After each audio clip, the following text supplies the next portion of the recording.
Marami sa atin ang hinihiling na magkaroon ng isang bakasyon para makapagpahinga sa ingay ng mundo. Katulad ko na ang hinihiling lang ay katahimikan. Malayo sa polusyon, malayo sa problema at panghusga ng marami. Pero magugustuhan mo pa kaya kung ang mapupuntahan mong lugar ay hindi lang punong-puno ng katahimikan at magagandang tanawin? Kundi naglipa na rin ang mga nilalang na inaakala nating sa mga libro, kwento at alamat lang natin maririnig. Pinagpalang araw, kabanong, mga kayanggaw at kabangers, at sa lahat ng masugid na tagapakinig ng YouTube channel na ito.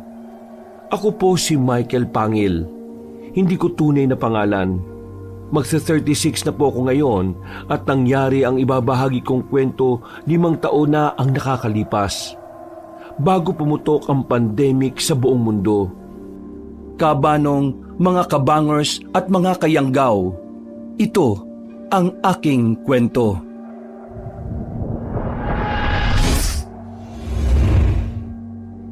Bago nga pala magsimula ang ating kwento, sana'y mapindot nyo muna ang subscribe button at ang notification bell para lagi kayong nanonotify pag may bago tayong mga kwento.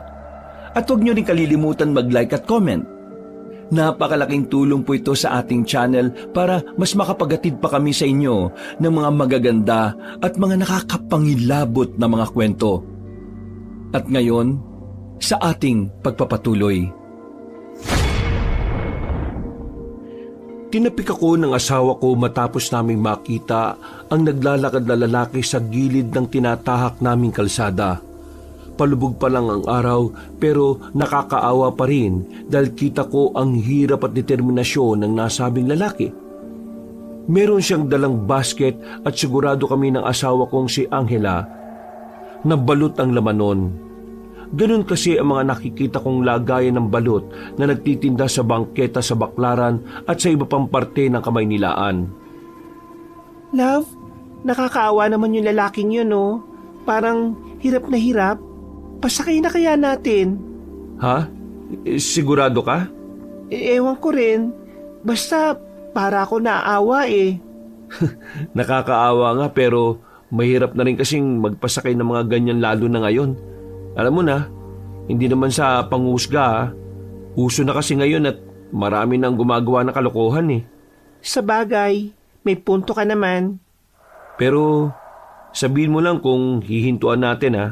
Sa'yo ako magre-rely. Tumingin lang muna sa akin ang asawa ko, kabanong, bago kami sabay na muling sumulyap sa nasabing Ginoo hanggang sa makalampas na kami. Sinundan ko pa siya ng tingin sa side mirror sa kanan hanggang mag-focus na ulit ako sa daan. Pagkalaon ay narinig ko ang pagbuntong hininga ni Angela.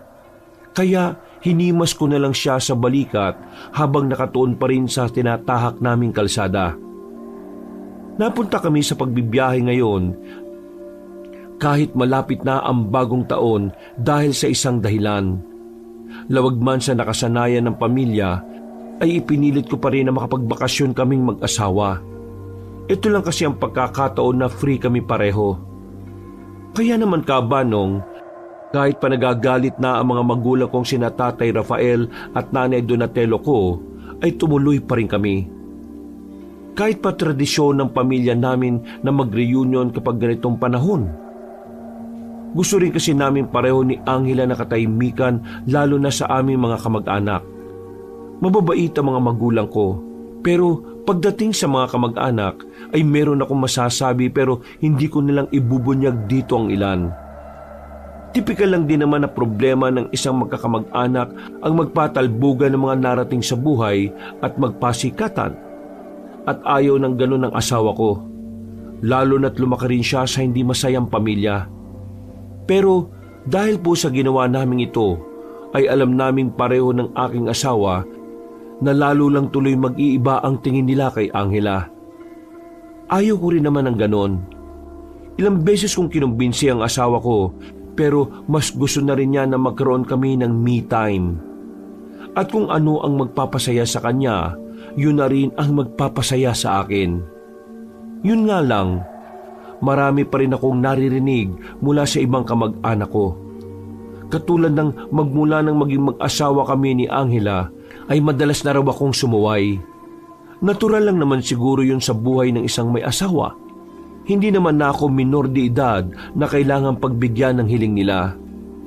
Bilang isang lalaki at magiging padre de familia, meron din naman akong sariling desisyon. At yun ay ang mapasaya ko ang aking may bahay. Kaya ipinaramdam ko sa kanya ang pagiging isang asawa. Mas sinunod ko ang kagustuhan niya kaysa sa mga sarili kong kadugo. Sabi nga nila nanay at tatay, ang Michael daw na noon ay family-oriented ay biglang nagbago ng dahil sa isang babae. Gusto ko lang naman magpakalalaki at magpakaasawa sa aking misis. Nakadalasan ay nami-misunderstood ng mga magulang at iba ko pang kamag-anak. Kung alam lang nila kung gaano kabait si Angela.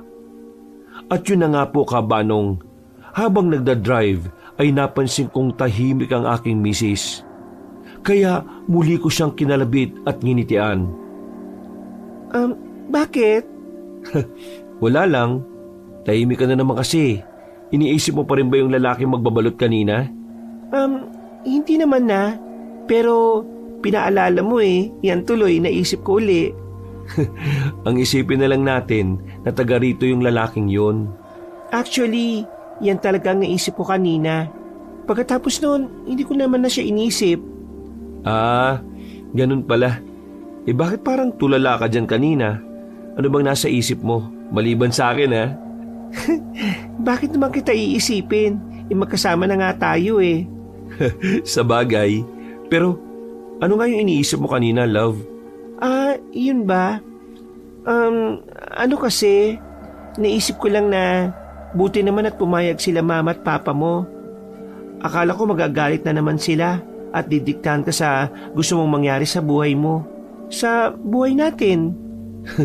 Bakit mo naman natanong yan? Hindi lumabas sila mama at papa nung umalis na tayo Ikaw naman. Alam mo namang ganun lang talaga sila mama at papa. Ang tagal-tagal na natin, hindi ka pa rin nasasanay sa ugali ng family ko. Ganun talaga kapag mga konserbatibong tao at mahilig sumunod sa mga tradisyon. Kaya unawain mo na lang. Ang naintindihan ko lang, love, yung parang palagi silang galit sa akin. Kinasal na lang tayo last year. Hindi pa talaga nagbago yung treatment nila sa akin.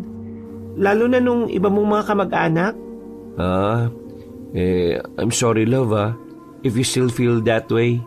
Soon and very soon, masasanay ka rin sa katulad ko. Ewan ko ba, love? Pero hindi na yata ako masasanay sa family mo Pero wait, iniiba mo lang naman yung usapan Ang layo ng sagot mo sa tanong ko kanina. Nagalit sila mama at papa sa akin, no? Hindi naman siya nagalit. Alam mo namang mapamahiin sila mama. Hindi lang yung sanay na umaalis tayo lalo na't ganitong season. Di ba nga, reunion ng pamilya namin, na pamilya mo na rin naman. Dapat masanay na rin sila. Ako nga sinasanay kong pakisamahan yung pamilya mo Ang swerte ko sa partner pero medyo malas lang sa... Ay nako, ayaw ko na lang mag-talk. Eto naman, huwag mo nang pakaisipin yun. Mag-enjoy na lang tayo sa biyahe natin, love. Ngumiti ako at tinarot-tarot siya hanggang sa lumambot din kagad ang puso niya at tila nawala na ang pagkadismaya na nararamdaman.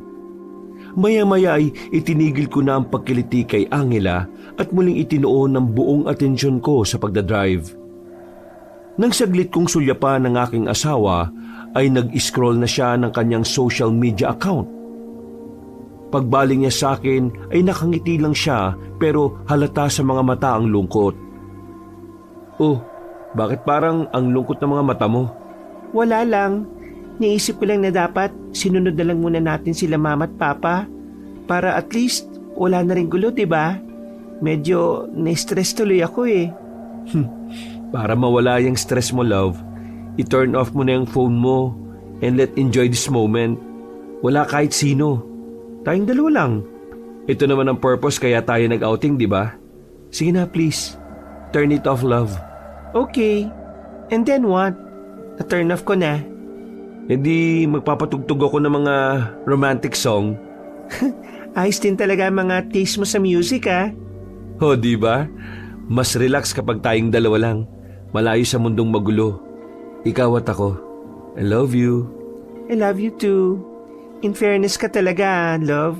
Simula nung makakilala tayo until now, hindi pa rin nawawala yung kilig ko.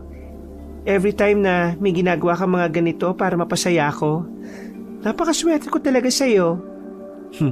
Thank you, love. Nakakataba ng puso na marinig yan sa'yo. Pero wag lalaki ang ulo mo, ha? Oo naman. By the way, alam mo, love, ngayon ko lang na-realize na after ng pandemic, ito lang ulit yung time na nakapag-outing tayo na tayong dalawa lang, no? Oo nga, no? Ngayon ko lang din naisip yun, Kaya nga rin ipinilit ko to, kahit alam ko magagalit sila mama at papa Kasi gustong-gusto talaga kitang makasama at masolo ulit. Tama lang na sumama ka sa akin, dahil mamaya, alam na. So, yan lang pala ang purpose mo. Hindi naman. Pero siyempre, kasama na rin yun, no? Ay nako, pasaway ka talaga. Tapos ang tingin pa ng mga magulang mo, ako yung pilyo sa ating dalawa. Ikaw pala tong may balak sa akin. Kaya gustong-gusto mo na makapag-solo tayo, ha? I love you. Pero, seryoso, love.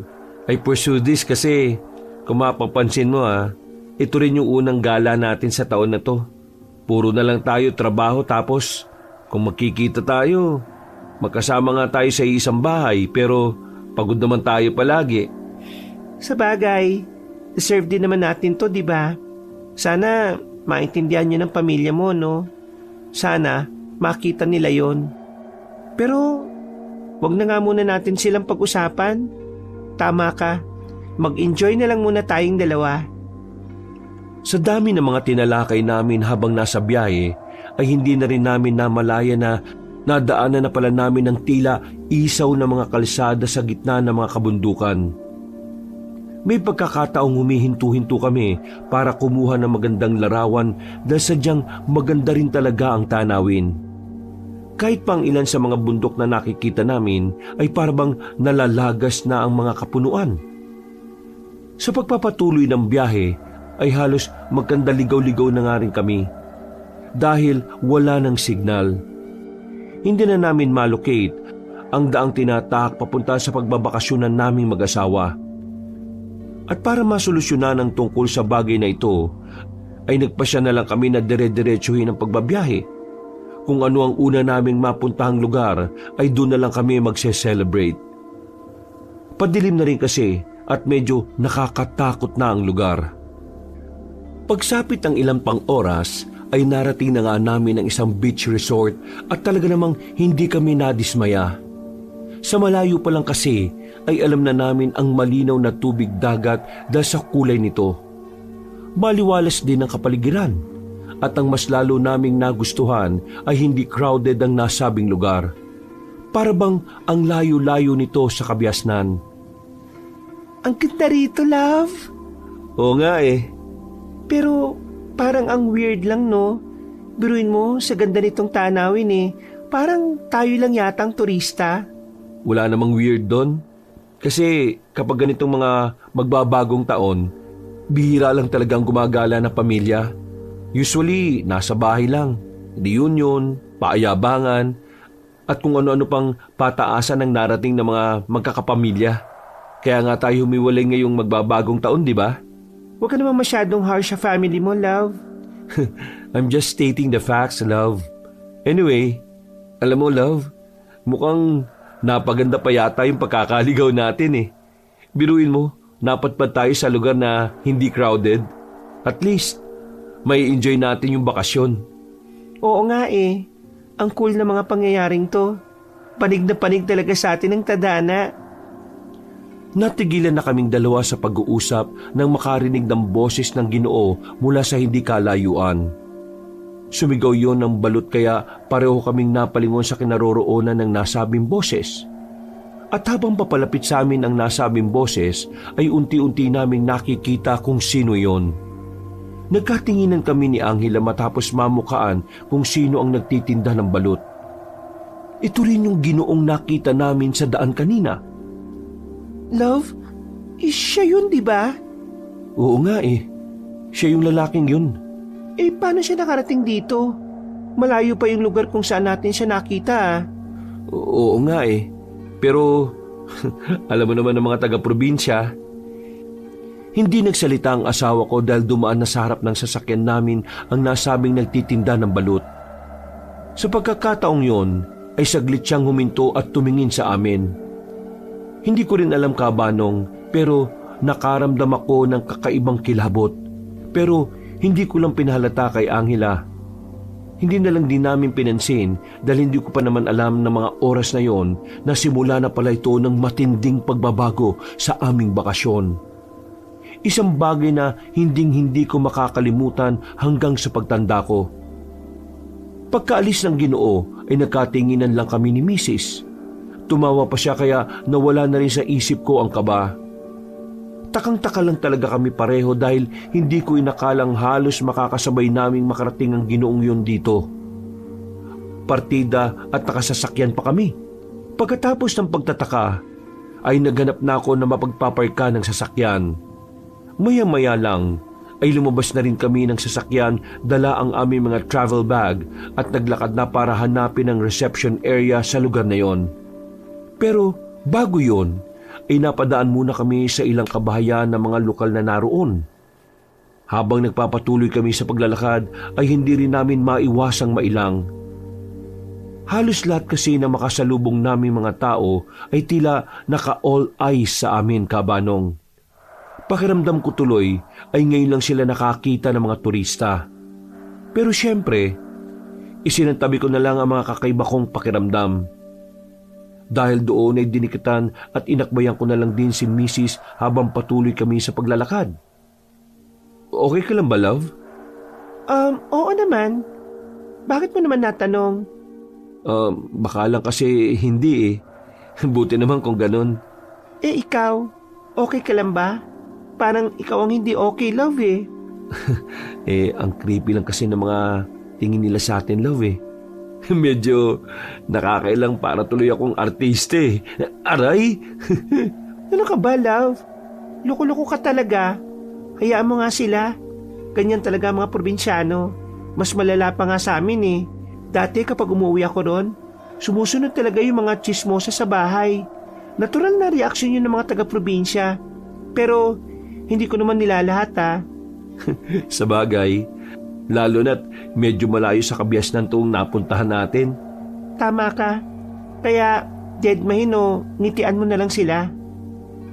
Napangiti na lang ako habang nagpapatuloy sa paglalakad kabanong. Hanggang sa mapansin ko na ang isang maliit na batong gusali mula sa hindi kalayuan. Malapit yun sa dagat kaya nung unay inakala kong Hotel Beach Resort yon. Nang tingnan ko ang tuktok at nakitang merong cross ay doon ko lang napagtanto na isa itong kapilya o maliit na simbahan. Napatingin din doon si Angela at sabay kaming napahinto matapos makita ang tatlong katao. Parang isa silang pamilya, isang babae at lalaking kasing edad namin ni Mrs. Hinahatak-hatak ang isang babae na nagkukumawala. Umiiyak yun at sumisigaw na parang takot na takot. At nang mapatingin sa amin ay bigla pa yung mas lalong sumigaw ng pagkalakas-lakas. Napakapit tuloy sa akin si Angela na naggulat at natakot din. Ang sabi kasi ng nasa edad 13 na babae ay tulong. Ayaw niyang maging katulad ng mga magulang niya. Lalapit na sana ako para makialam at tumulong pero sinamaan ako ng tingin ng lalaki.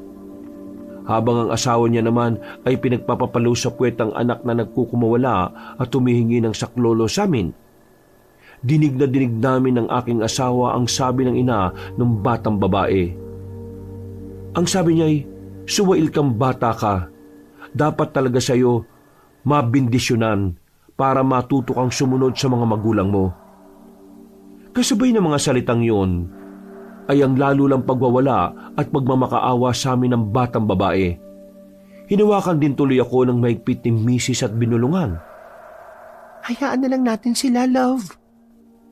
Problema ng pamilya yan at kahit nakakaawa, wala tayong karapatan na makialam. nakakaawa yung batang babae. Kaya nga, pero wala naman tayong magagawa eh. Baka tayo pa mapasama. Hindi pa naman tayo taga rito. Ramdam ko ang maigpit na pagkapit ni Angela kaya nagmadali na kami sa paglalakad. Hanggang sa makarating kami sa arko mismo ng beach resort na balak naming pasukan. Nawala na rin sa paningin namin ang mga eksena kanina dahil nakapasok na sila sa loob ng maliit na simbahan sa gilid ng beach.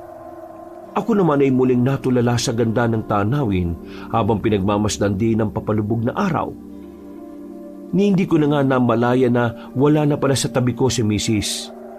Nakita ko na lang siya na merong kinakausap sa hindi kalayuan. Itinagilid ko ang muka at sinipat kung sino ang kaharap niya. At doon ay napalunok ako ng laway matapos yung makita. Isang matandang babae na nakasuot ng itim na damit na parang bestida. Merong pulang simbolo ng krus ang sentro ng kanyang suot, pero dalawa ang horizontal line. Meron din itong plain na singsing, hikaw at kwintas na kumikinang sa pagkaginto.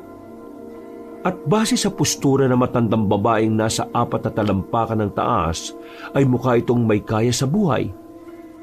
Napabulong tuloy ako sa sarili habang nakatayo sa likod ni Mrs. Lumapit ako para makinig sa pinag-uusapan nila. Siya ba ang asawa mo, Iha? Opo, Inang. Iha, tawagin na lang ninyo akong Inang Rayna. Ako ang may-ari ng lugar na ito. Salamat naman at napadpad kayo rito. Dahil matagal-tagal na rin kasing walang napupuntang turista sa lugar namin. Magandang dapit hapon na po, Inang Rayna. Ako naman po si Michael Pangil. Ako nga po ang asawa po nitong si Angela. Ikinagagalak din kitang makilala. Mawalang galang na po, Inang. Katulad po ng usapan natin kanina, itatanong ko lang sana kung saan pong reception area para makapag-inquire kami ng matutuluyan. Dito kasi kami magbabakasyon at magse-celebrate ng bagong taon. Nandun lang. Saktong-saktong dating ninyo. Napatingin kaming dalawa sa direksyong itinuro ng matandang babae kung saan nakita namin ang tila nilulumot na bubungan. Nung una, medyo hindi ko nagustuhan ang lugar. Pero nang makita kong mukhang okay naman kay Mrs., hindi na lang din ako nagsalita. Isa pa kasi, mukhang mabait naman si Inang Rayna. Ay siya nga pala, pagpasensyahan nyo na ang mga lokal na nadaanan nyo kanina. Alam kong titig na titig sila sa inyo dahil katulad ng sinabi ko kanina, madalang na talaga ang mga napapadpad na turista rito. Ako nang nagsasabi sa inyo na huwag kayong mailang dahil mababait naman ang mga tao rito. Napansin ko nga po yung mga tingin nila na medyo nakakailang eh. Pero ayos lang ho naman. Ang totoo niyan, maswerte nga po kami nitong asawa ko eh kasi napakatahimik ng napuntahan naming lugar. Saktong-sakto po sa hinahanap namin ngayon sa pagse-celebrate ng bagong taon. Mas maswerte kami. Ho? Bakit naman ho? Siyempre, dahil kahit papaano ay may dagdag turista. Hindi kasi masyadong tauhin tong lugar namin. Madalang na madalang ang mga katulad ninyo. Gutom na rin ang mga taga rito. Po? Gutom na gutom? Ang ibig kong sabihin sa mga turista. Siyempre, kung may panauhin kami, may mga pagkakakitaan din. At kung merong pagkakakitaan, merong maihahanda sa hapagkainan. Kaya salamat dahil kayo ang magpapawi ng gutom ng mga taga rito. Ganun po pala. Akala ko kung ano ni. Inang Reyna, maiwan na po namin muna kayo Magpupunta na po kami sa reception area para makapaghanap ng matutuluyan. Ay sige, magkita na lang tayo ron. Kagad kaming nagpunta sa reception area, Kabanong. Pagdating doon, ay namangha talaga kami ni Mrs. sa aming nakita. Dito ko talaga maa-apply ang salitang don't judge the book by its cover. Napaka-klase kasi ng lugar at halatang elegante kahit simple lang ang disenyo. Kagad kaming inassist ng 2 babae at nang matapos na makapagbayad ay nagtungo na kagad kami sa kwartong inukupahan. Lalo kaming natuwa ni Angela nang makita ang silid na narent namin. Ako mismo, Personal ay hindi ko akalain na sa murang halaga ay ganong klase ng kwartong ibibigay sa amin. Ayos na ayos ang interior design ng nasabing silid. Nasa sentro ang napakalambot na kama. Sa tapat ng kama ay merong life-size mirror na mismong kasukat ng dingding. Ito ang tila pumalit sa TV. Pagsilip ko sa banyo ay natuwa na naman ako dahil malawak yon. Meron pang bathtub na kita ang beach. Sa kabilang side ay may malawak na terrace na kita pa rin ang beach. Sabay na napasampa ang mga kamay namin sa balcony grill habang pinagmamasdan ng beach. Okay na okay tong kwarto natin, love ah. Para tayong naka-VIP dito ah. Grabe, love. Sulit na sulit tong bakasyon na ito. Ang ganda ng lugar. Grabe. Kinikilig talaga ako sa sobrang tuwa. Ako rin, no? Thank you, love ah. We deserve this, love. You really deserve this. At mukhang mababait ang mga tao. Sana makilala rin ang lugar na to. Dahil napakaganda rin naman talaga eh. Naantala ang pagmumoment namin na makita na naman namin ang Ginoong nagtitinda ng balut mula sa hindi kalayuan. Sumisigaw-sigaw na naman yun. Hanggang sa huminto malapit sa amin. Nagkatinginan na lang kami ni Mrs. at nung unay medyo nagtatawanan pa kami. Pero nang biglang tumingin sa direksyon namin ng nasabing lalaki ay kinilabutan na naman ako. Sa pagkakataon yung kabanong ay ramdam kong pati ang asawa ko ay natakot. Bigla kasi siyang yumakap ng mahigpit sa akin habang pareho kaming nakatingin sa nasabing lalaki. Mabuti na lang ay naglakad na ulit yon palayo. Pero sinundan ko pa rin ng tingin hanggang sa mawala na sa aming paningin. Nakikripihan na ako sa magbabalot na yun, love. Ay nako, sinabi mo pa. Feeling ko nga parang minamanmanan tayo eh. Sa Manila pa naman, saka sa ibang lugar. Ang tingin dyan sa mga magbabalot asset ng mga pulis. Ay, talaga? Oo, kasi sila yung mga nagpupunta sa mga iski-iskinita kapag gabi tapos nagmamasid-masid. Ah, ganun pala yun. Pero iba yung tingin ko sa lalaking yun eh. Parang basta ang creepy.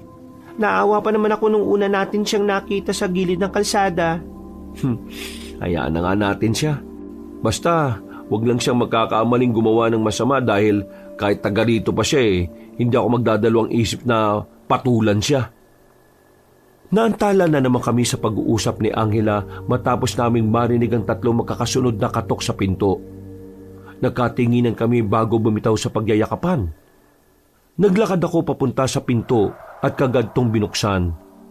Doon ay tumambad sa paningin ko kabanong ang isang matanda na lalaking moreno na naka-uniform katulad ng suot ng mga nasa reception. Napatingin din ako kagad sa hatak-hatak niyang serving food trolley na nakatakip. Nagtaka ko at muling napabalik ng tingin sa lalaking kaharap.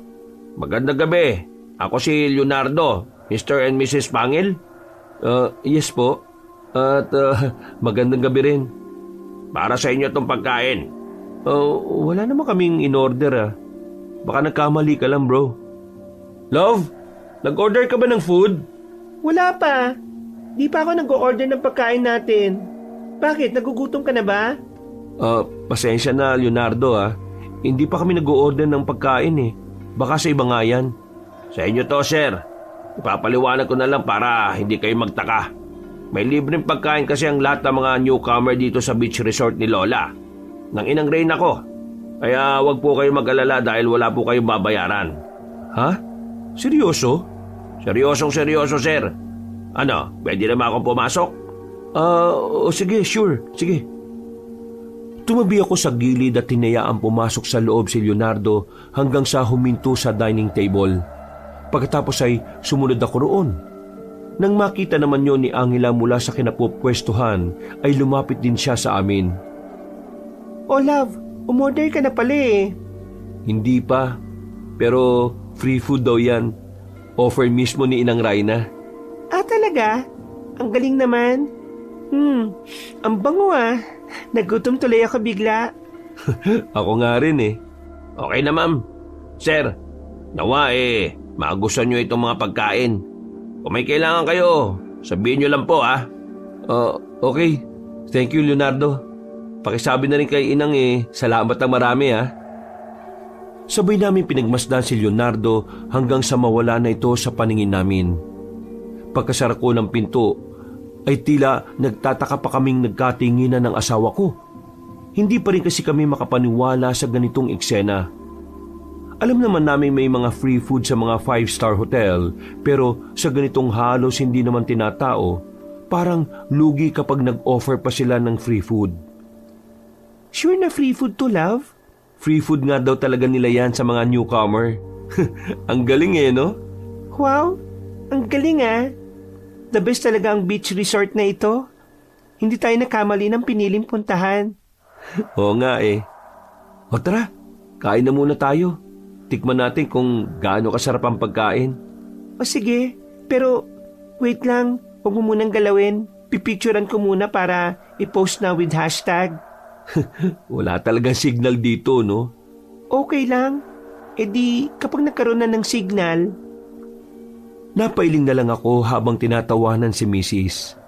Pagkaupo namin sa tapat ng pagkain, ay kinuha na nga niya ang cellphone saka nag-picture taking. Nagdasal na kami para magpasalamat sa pagkain at pagkalaon ay isa-isa na nga naming nilantaka ng masasarap na nakahain at hindi nga kami nabigo sa lasa ng mga ito. Grabe, sarap. Para akong kumain sa fine dining Love, nakakatoy ang mukha mo. Para kang patay gutom kumain. Ang sarap naman kasi talaga di ba? Order ulit tayo mamaya.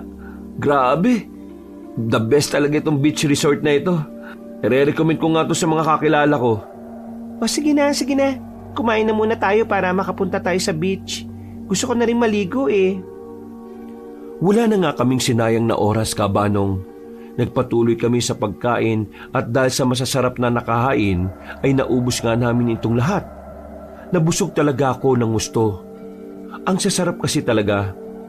Sa sobrang sarap nga ay para kong nakalimutan ang pangalan ko. Kidding aside, may kakaibang lasa ang kinakain namin na hindi ko rin maintindihan kung ano. Pero masarap po talaga siya. At hindi ko inakala na ang masarap na pagkain yon ay meron palang pinanggalingan.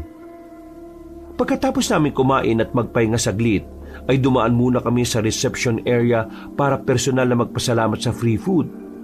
Kitang-kita naman ang tuwa sa mga mukha nila na parabang may kung anong pakahulugan.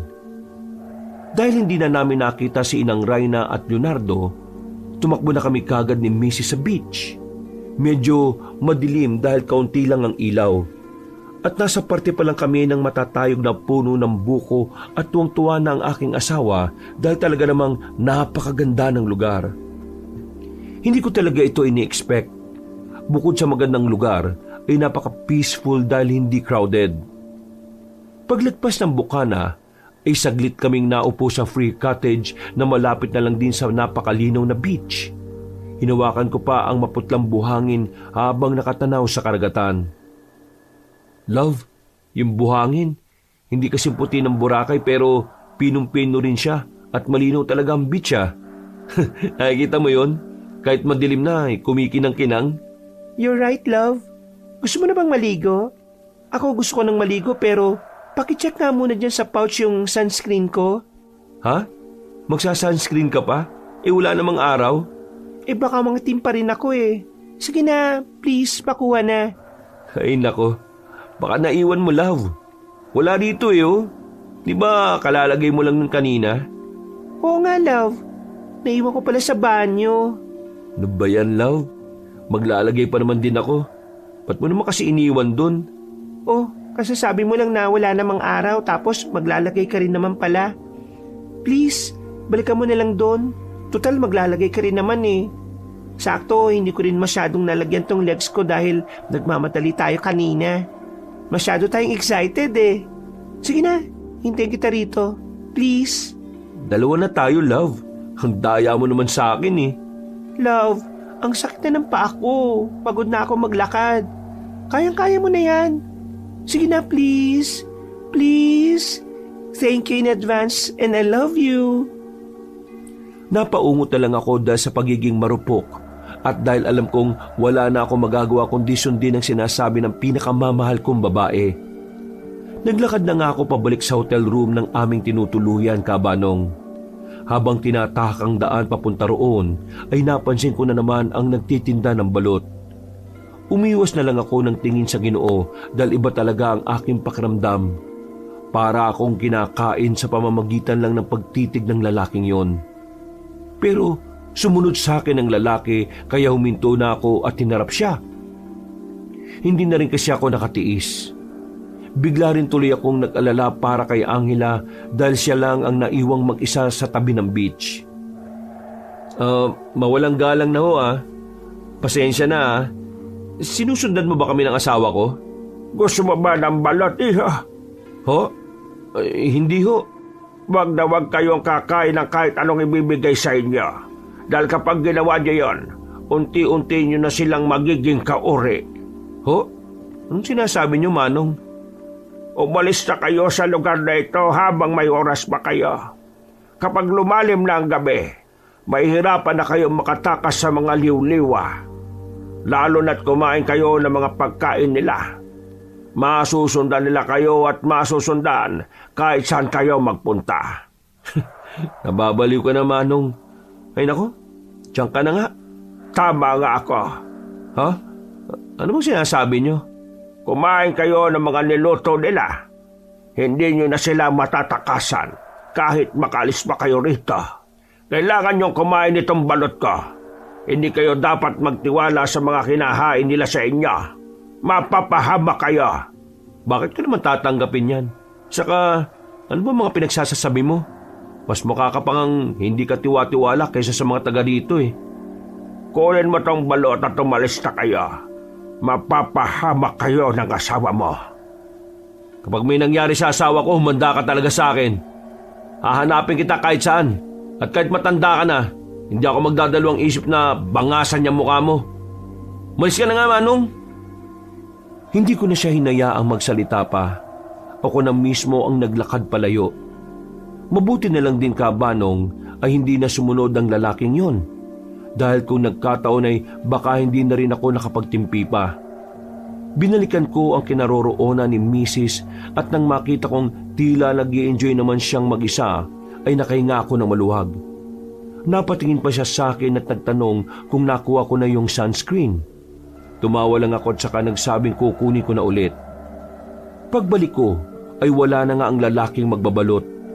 Kaya kahit papano ay nakahinga na ako ng maluwag. Pero bigla ko lang ding naisip ang mga sinabi niya hanggang sa malampasan ko ang mga bukuhan at lumiko papasok sa pasilyo ng hotel. Doon ko napansin naman ang 4 na katao na kausap ni Inang Rayna. Lalapitan ko sana sila pero mukhang abala sa pinag-uusapan kaya hindi ko na inabala pa. Pero dala na rin ng curiosity. Napahinto ako saglit at pinagmasdan ng mga yon. Hanggang sa mapatingin sila sa akin. Kung kanina ay nakangiti si Inang Rayna, nang makita niya ako ngayon ay parang wala na siyang reaksyon. Naglakad na lang sila palayo hanggang sa mawala na sa paningin ko. Hindi yata ako nakita ni Inang kaya hindi ako pinansin. Pero yung mga kasama niya parang ang weird din Napakamot ako sa mga braso ko hanggang sa nagdire-diretso na ako sa aming hotel room. Pagpasok ko'y malinis na ang loob ng kwarto. Dumiretso kagad ako sa banyo at hinanap nga ang sunscreen. Nang matagpuan na to, ay eksakto naman na napatingin ako sa bathtub kaya saglit akong lumapit doon. Napasilip din ako saglit sa labas at tinanaw ang kinaroroon ng cottage ni Angela na nasa bandang kanan. Nakita ko ron ang asawa ko na tila nag-i-enjoy sa music sa kanyang cellphone. Napangiti ako dahil alam kong masaya siya. Yun nga lang, mula sa dagat ay may nakita kong mga mapupulang mga mata. 3 pares yun kaya napatuon doon ang aking pansin na punong-puno ng pagtataka. Ha? Ano yun? Mga tao ba yun? Eksaktong umahon ng mga nasabing nilalang at tila papalapit na yon sa asawa ko. Pero dahil sa madilim ay hindi ko pa rin nakita ang kanilang mga itsura. Sigurado lang ako na mapupulang mga mata ang nakita ko. Hanggang sa dumating na nga ulit ang magbabalot at sumigaw-sigaw ito ng balot katulad ng dati. Paglingon ko sa tubig ay bigla na lang nawala ang mga mapupulang mata ng kung anong nilalang. Tila nabulahaw ang mga yon. Pero hindi ko na yon naisip dahil pagkakita kong papalapit ang magbabalot sa asawa ko ay kagad akong kinabahan. Anak ng tokwa! Bigla ring may kumatok kaya dali-dali ako nagpunta sa pinto. Pagbukas ng pinto ay ganun na lang ang gulat ko dahil wala namang kahit sinong tao roon. Napakunot ako ng noo habang napapakamot na rin dito. Kasunod noon ay nagpalinga-linga pa ako sa paligid upang masiguro kung meron ngang tao o wala. Ikinandado ko na nga lang ulit ang pinto at naglakad pabalik sa aking asawa habang napapakamot pa rin sa mga braso. Mas binilisan ko pa dahil nag-aalala talaga ako para kay Mrs. Baka kasi may gawin kung ano ang siraulong magbabalot na yon. Nang nasa bandang bukana na, ay tinanaw ko mula roon si Angela na nakatuon pa rin ang atensyon sa lalaking nagtitinda ng balot. Hanggang sa mapalingon na nga rin siya sa akin. Habang sinisimula ng kainin ng balot, nakita kong hawak niya na yon kaya lalo akong nagmadali kahit hingal na talaga ako. Uy love, bilisan mo oh. Ang sarap nitong balot, fresh na fresh. Nakatikim na ako ng isa. Halika, tumikim ka na rin. Huwag mo kainin yan! Pagkalapit ko'y dali-dali kong tinapik ang kamay ni Mrs. dahilan para mabitiwan niya ang balot. Nagulat siya sa inasal ko, pero ang misteryosong Ginoo ang kaduda-duda sa paningin ko ay parabang nag-expect na. Nakakain ka na ba? Oo, bakit mo naman ginawa yun? Bakit ka kumain yan, love? Anong masama? Tumatanda ka ha? Sinabi ko naman sa iyo na huwag kang lalapit sa asawa ko, di ba? Sira ulo ka talaga no. Inambahan ko ng suntok ang nagtitinda ng balot pero napigil agad ako ni Angela. Samantala, ang lalaki ay walang imik at nakatingin lang na tila hindi natinag. Umalis ka na sabi! Ligtas na ang asawa mo. Ikaw na lang ang hindi pa. Sinabi nang umalis ka na Hindi na umimik pa ang nagtitinda ng balot. Umalis na rin yun kagad habang ako naman ay napatingin na lang kay Angela. Hingal na hingal pa rin ako at tila hindi ko makontrol ang emosyon ko. Para rin akong nangangati na ewan. Ano yun, love? Bakit mo pinalis yung tao? Nung bakit? Di ba ang creepy niya? Tapos bigla-bigla ka nalang kakain ng ino-offer niya? Ha? Anong bigla-bigla ka dyan? Binili ko yun. Tinawag ko siya tapos pinagbentahan niya ako. Hindi naman pala siya masamang tao Mukha lang kayo nahinala pero mabait naman. Hindi mo alam kung anong pinagsasasabi ng taong yan sa akin. Ha? Ano bang sinabi niya? At saka, bakit ka nagagalit dyan? Okay ka lang ba? Ay, pasensya na pero nag-aalala lang ako para sa'yo. Ano bang sinabi sa'yo ni Mang Espilirinto? At talagang nagpakilala pa siya sa'yo ha? Ano nga ang sinabi niya? Pinapalis niya tayo sa lugar na to Basta ganun. Hayaan na natin yun. Next time huwag ka nang kakain ng balot niya. Doon tayo sa ibang nagtitinda ng balot. Ha? Okay. Oh, ito na yung sunscreen. Pagkakuha ni Mrs. ng sunscreen ay nagpahid na kami ng salitan. Hindi na muna ako umimik dahil habang nagpapahid ako ng sunscreen sa kanyang katawan ay panay ang kamot ko sa braso at binti hanggang sa napansin ito ng aking asawa. Ba't parang kamot ka ng kamot, love? Oo nga Siguro na-trigger na naman yung stress ko dahil sa nangyari kanina. Oo nga. Ikaw naman kasi huwag mo nang ulitin yun Kahit pa sabihin mong hindi ka tiwa-tiwala yung tao. Huwag kang ganun. Pasensya na ulit sa inasal ko. Takte, ang kati talaga. Hindi kaya baka sa kinain natin yan? Wala naman akong allergy sa mga pagkain Ikaw tong may allergy sa ating dalawa, pero hindi ka naman nangangati. Love, baka nga na-trigger lang naman yung stress ko. Hindi na bale, at may anti-allergy naman ako Naiwan lang dun sa kwarto. Uinom ka na lang din mamaya kagad O sige love. O so paano? Swimming na tayo? Okay. Matapos kong kumamot-kamot sa magkabilang braso, ay kagad akong sumisid palapit kay Angela. Mabilis akong sumulpot sa harapan niya at saka siya hinawakan sa magkabilang bewang at idinikit sa bisig ko. Nagkatitigan kaming dalawa habang nakangiti sa isa't isa.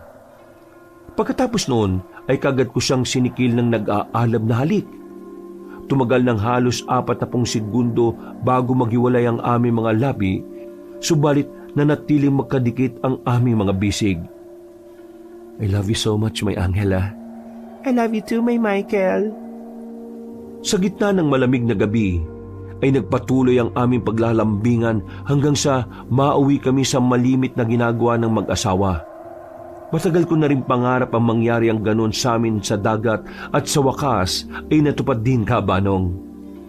Nang mapagod na kami sa paglangoy sa isa't isa, ay sabay na rin kaming umahon. Nang nasa cottage na, ay pareho naming sinandal ang mga sarili sa upuan habang nagpapalipas ng oras. Habang nakapikit si Angela, ako naman ay nagmamasid-masid sa paligid dahil napapansin kong halos wala talagang katao-tao sa paligid. Nakaisip ako na kapilyuhan na kahit anong gawin namin dito ni Mrs. ay siguradong wala namang makakakita sa amin. Bukod kasi sa madilim ay talagang walang katao-tao. Bigla akong napatingin sa dagat. Wala akong halos makita at naririnig ko lang ang paggampas ng alon sa dalampasigan. Naalala kong bigla kong nakita yung mapupulang mga mata. Kaya tumitig-titig ako roon. Hanggang sa napakamot na naman ako sa magkabilang braso at hita. Pero hindi ko pa rin ito pinagtuunan ng pansin. Wala rin naman akong kakaibang nararamdaman katulad ng pagbigat ng hininga kaya sigurado ko na hindi ito malala. Napatingin ako sa relo. 9:00 na pala. Nang makaramdam ng gutom, ay muli kong iginala ang tingin at naghanap ng maaaring mapagbilhan ng makakain hanggang sa may makita ko mga pwestong malapit doon sa kapilya. Love, bili tayo ng food doon, oh. Wow, nakatulog ka agad ang mahal ko. Kinuha ko na lang muna ang pouch niya at binuksan yon. Pagkakuha ko ng 1,000 ay ibinalik ko na ang pouch at tumayo papunta sa nasabing bilihan. Kita naman doon ng asawa ko, kaya hindi na rin ako masyadong nag-alala pa. Dali-dali ko nang pinuntahan ang nasabing pwesto para bumili ng kung anong available. Nagulat ako dahil nandoon si Leonardo na nagluluto ng masarap na pagkain. Hindi ko na matandaan ang tawag, pero ang sabi niya ay specialty ito sa lugar nila. Kaya pala, wala ka rin sa hotel, ha? Nandito ka naman ngayon? Si Inang din kasi ang may-ari ng lahat dito. Teka, nasaan ang asawa mo, sir? Andun, natutulog sa gilid ng cottage. Iniwan ko muna para bumili. Nagutom ako ulit eh. Ang sarap din ng pagkain na binigay niyo kanina. The best, promise. Salamat, sir. Siguradong magugustuhan niyo rin itong specialty namin. Wow! Itong bayad, oh. Nakalimutan ko pala na sabihin. Walang bayad ang mga pagkain dito. Ha? Walang bayad? Opo, yun ang bilin ni Lola. Dahil kayo lang naman daw ang bisita ngayon, gusto niyang busugin kayong mag-asawa. Seryoso ba? Seryosong-seryoso, sir. Kaya itago niyo na lang yung pera. Ang galing naman. Kaya lang, matanong ko lang, yung nagtitinda ng balot, ano bang pangalan nun? Parang Mang Espiliranto. Oo, yun nga. Sorry sa tanong ko, ha. Okay lang ba yung taong yun? Pasensya na, ha. Wala kasi akong tiwala sa kanya, eh. Kaya yung balot na pinakain niya sa asawa ko, tinabig ko, eh. Nakakain ba ang asawa mo? Ang sabi ni Mrs., 1 piraso raw. Pero, yun na nga. Yung pangalawa kasi, tinabig ko na. Bakit? May problema ba? Wala naman. O ito, kunin niyo na po ito at kainin. Magsasara na rin ako eh. Salamat ah. Siguraduhin mong matitikman niya ng asawa mo ah. Oo, sige. Hindi man ipinahahalata pero ramdam ko matinding pagbabago ng aura ni Leonardo. Habang pinag-uusapan namin ng tungkol kay Mang Espiliranto, hindi na lang din ako kumibo dahil bigla na lang siyang nag-ayos para sa pagsasara. Lumakad na ako pabalik sa cottage hanggang sa marinig ko ang pagsigaw-sigaw ni Angela. Dahil dito ay napatakbo ako. Nabitiwan ko tuloy ang mga pagkain na natapon na sa lupa. Hindi ko na muna inisip yon dahil mas inalala ko ang aking asawa. Pagdating ko roon ay takot na takot si Angela na kaagad yumakap sa akin. "Oh love, bakit? Anong nangyari?" May matak sa akin papunta sa tubig, love. "Ha? Sigurado ka?" Oo, mapupula mga mata. Sigurado ko. Diyos ko po, nakakatakot. Umalis na tayo rito. Anong nangyari? Nakarinig kami ng sumisigaw kaya kami nagpunta rito ng apo kong si Leonardo. May nakita po kong humahatak sa akin. Galing po sa tubig. Akala ko nung una si Michael lang pero pagdilat ng mga mata ko, nakita ko na namumula yung mga mata niya na parang mamasa-masa yung katawan. Nako, nalansi ka nga ng tulo yan. Ano pong ibig niyo sabihin? Sinabi nitong si Leonardo na nakasalamuhan niyo si Espiliranta. Kumain ba si Angela ng tinitinda niyang balot? Isang piraso raw po. Yung pangalawa kasi tinabig ko na. Mabuti na lang at ginawa mo yon. Dahil kung magkataon tuluyang malalansin ng taong yon ang asawa mo. Ho? Ano po bang ibig niyong sabihin na malalansi? Mapapasailalim siya sa hipnotismo. Yung balot nun ni Espiliranto ay nagbibigay ng mga halusinasyon sa mga nakakakain. Pero hindi po ilusyon ang nakita ko. Totoo po yun. Yun ang sinasabi ng isip mo. Walang nakakatakot na nilalang sa dagat namin. Pero dahil yan sa mga ginagawa ni Espiliranto, kaya rin ang ibang turista ay lumalayo na rito. Pasensya na't kailangan pang maranasan ni Angela ang ganito. Bakit hindi niyo na lang po palisin ng taong yun? Hindi siya nagpapakita sa amin. Kaya kung sakaling makita niyo siya ulit, gawin niyo ang lahat para mahuli siya. Leonardo, samahan mo na ang mga panauhin natin na makabalik sa kwarto nila. At dahil sa abalang nangyari, gagawin ko na lang na libre ang pagtuloy niyo rito hanggang sa bagong taon. Pakiusap, huwag na kayong humindi. Hindi na nga kami nakatanggi pa ni Mrs. Pagbalik namin sa hotel room ay nagkaroon ulit ng matinding paliwanagan. Kaya naunawaan ko kung bakit hindi na nila magalaw si Mang Espiliranto. Natatakot daw sila na baka sila naman ang gawa nito ng hindi maganda. Nawala na ang takot sa puso ni Angela kaya nakahinga na rin ako ng maluwag. At sa paglipas ng mahabang oras, habang nahihimbing sa pagtulog si Mrs., ay nagising naman ako pasado mag-aalas 12 na ng hating gabi. Dahil doon ay nagpasya muna akong lumabas ng silid at hindi na rin inistorbo ang asawa ko. Nakaramdam na naman kasi ako ng gutom dahil nga hindi pala kami nakakain kanina. Isa pa ay mas tumindi na rin ang pangangati ng aking braso at hita, kaya itatanong ko na rin kung merong klinik ang nasabing beach resort. Naubos na rin kasi ang dala kong anti-allergy. Eksaktong pagkandado ng pinto ay nakita ko kagad si Leonardo mula sa hindi kalayuan. Nauuna siyang naglalakad papunta sa kung saan. Lalapitan ko sana siya at tatawagin pero mukhang nagmamadali kaya hinayaan ko na lang. At katulad lang din ng reaksyon kanina ni Inang Rayna, pagkakita niya sa akin ay tila ba seryoso ang kanyang pagmumuka. Dire-diretso rin kasi ang paglalakad nito patungo sa kung saan. Nagpatuloy na rin ako hanggang marating ang reception area pero wala akong naabutan doon na kahit na sino. Oh, nasa kaya yung mga tao rito? Takte, sobrang kati na talaga yung braso ko eh. Bakit nandiyan ka? Ay, kayo pala Inang Rayna. Gising pa po kayo? Alas 12 na ng hating gabi ah. Maya-maya pa ako matutulog. Teka, bakit ka kamot ng kamot? Hindi ko nga rin po alam eh. Siguro na-trigger yung stress ko dun sa magbabalot na yon. Nasaan po pala yung mga receptionist nyo rito? Abala na sila ngayon. Meron kasi kaming salo-salo mamaya. Wow, mukhang masarap ang handaan nyo ah. Pero parang late na po yata. Mas madalas talagang ganitong oras kami nagsasalo-salo rito. At tama ka, masarap na masarap ang pagkain namin ngayon.